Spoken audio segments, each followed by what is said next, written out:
সত্যি কথা বলতে বর্তমানে কম বেশি সবাই কিন্তু পলিসির সাথে যুক্ত এবং পলিসি করেও।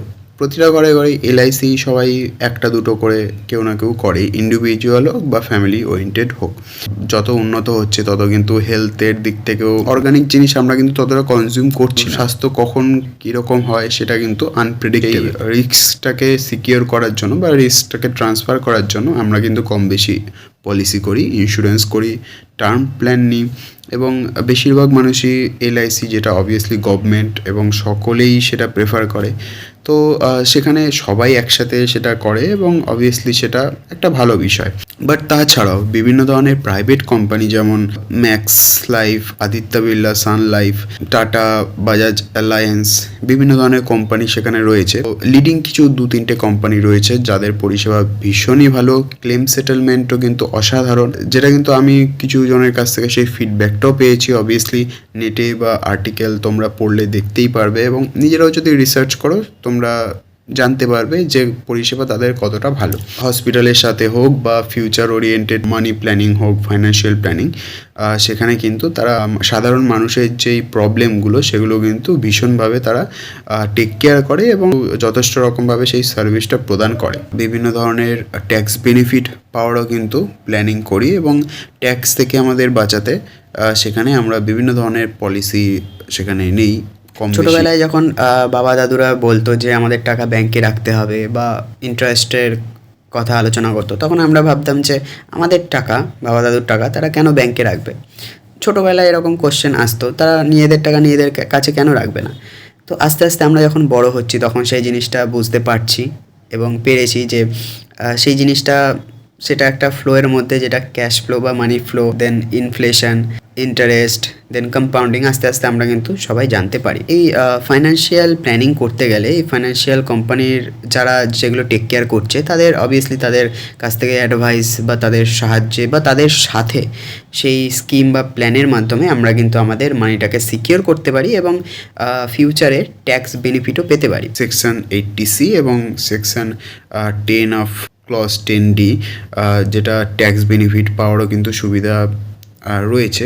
লিডিং কোম্পানি, তাদের সাথে কিন্তু আমরা সেই পলিসিগুলো নেই এবং আস্তে আস্তে আমাদের ওয়েলথটা অ্যাকুমুলেশন করার কিন্তু আরও ভালোভাবে চেষ্টা করি। নিজের হেলথ ওয়েলথ সিকিওর করতে কে না চায়? সবাই চায়। সিকিওর করতে যারা সেগুলো করছে তাদের কাছে তো অবভিয়াসলি তাদের হেল্প নিতে হবে। যেমন বর্তমানে আমরা ট্রানজ্যাকশান, আগেকার দিনে অনলাইন ট্রানজ্যাকশান ছিল না, এখনকার দিনে সব জায়গায় অনলাইন ইউপিআই ট্রানজ্যাকশান। তো সেখানে অনলাইন ট্রানজ্যাকশান করতে গেলে ফোন বা অনলাইন ডিভাইস আমাদের প্রয়োজন। সেই ডিভাইস যে আগে ছিল না বর্তমানে রয়েছে।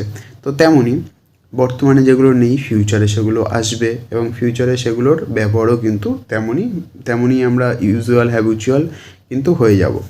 তো ভয় পাওয়ার কোনো কারণ নেই। মানুষ হয়তো এক সময় আকাশেও উড়বে বিনা কোনো ডিভাইস ছাড়া, চশমায়, যেটা অবভিয়াসলি এখন আস্তে আস্তে ডেভেলপড হচ্ছে। এআই, তো বিভিন্ন ধরনের সেখানে সায়েন্টিফিক সার্চ এবং ইনভেনশন সেখানে হচ্ছে।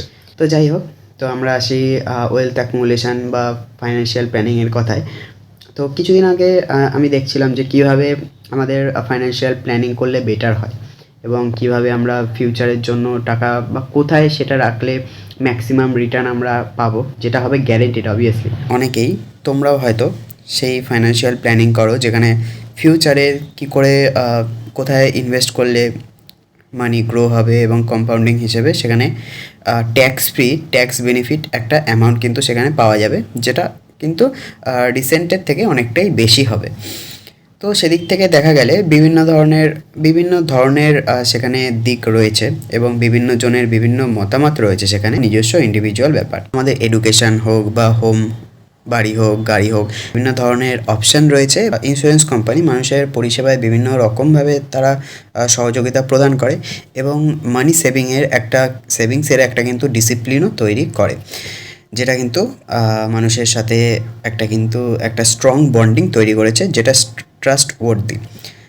তো আস্তে আস্তে বিভিন্ন অথরাইজড কোম্পানি তৈরি হয় এবং সবথেকে বৃহৎ যেটা এলআইসির নাম আমরা সবাই শুনেছি এবং সেখান থেকে আস্তে আস্তে আদার্স কোম্পানিও, ম্যাক্স, আদিত্য বিড়লা সান লাইফ, টাটা, এআইএ, বিভিন্ন ধরনের যেই লিডিং কোম্পানিগুলো একটা বড় অবদান রয়েছে আর্থিক এবং নৈতিক উন্নতির সাথে সাথে ফিউচার ওরিয়েন্টেড বিভিন্ন ধরনের চিন্তাধারাও কিন্তু আমাদের মধ্যে আসে এবং সেখান থেকেই কিন্তু money planning, future planning, education planning সব কিছুই কিন্তু সেখানে রয়েছে। নেক্সট জেনারেশন, তার পরবর্তী জেনারেশন কীভাবে সিকিওর থাকবে, আমরা আমাদের প্যারেন্টসদের কীভাবে একটা ফিউচার, একটা সিকিওর ফিউচার দিতে পারবো, সেসব কথাও কিন্তু আমাদের মাথায় আসে যারা সেই নিয়ে প্ল্যানিং করে। এটা সাধারণ ব্যাপার যে প্রত্যেকটা মানুষের স্বপ্ন আলাদা, তাদের পরিবেশ আলাদা, তাদের চাহিদা আলাদা, তাদের ইনকাম আলাদা, সব কিছুই আলাদা। তো অবভিয়াসলি তাদের ফিউচার ওরিয়েন্টেড গোল সেগুলো আলাদা।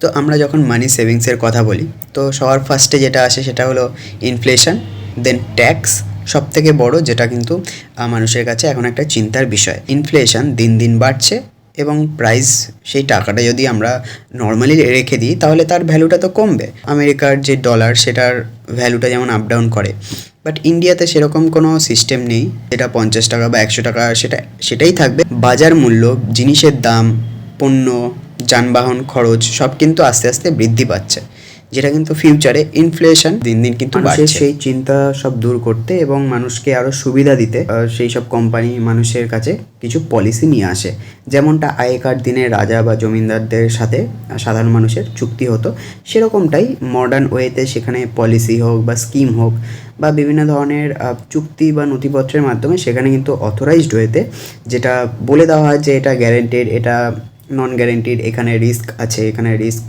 কম, একদমই নেই, মডারেট রিস্ক।